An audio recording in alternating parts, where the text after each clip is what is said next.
Hey Secondary 1 Math Prodigies, this is Coach Saiful with your daily dose of math mastery.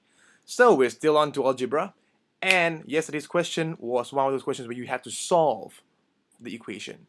So yesterday's question was this, and the answer is, well, what happened to my question there?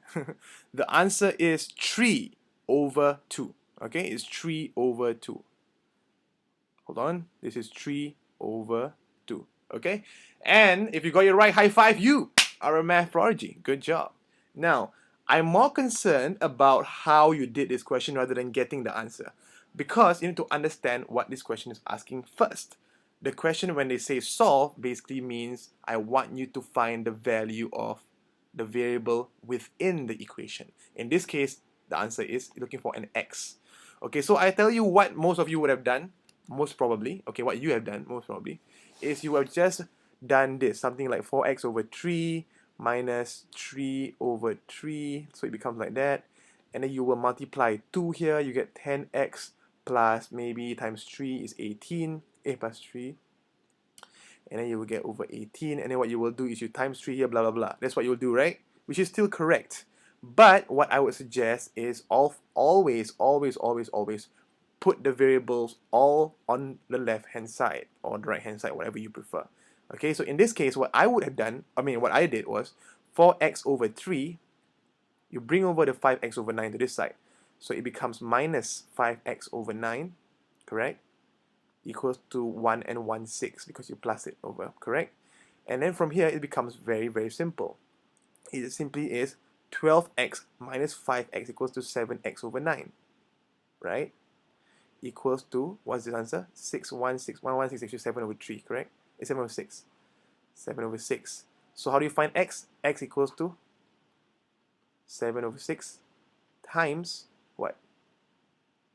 What? Times what? 9 over 7. So you cancel here, you get 9 over 6, which equals to 3 over 2. Very simple.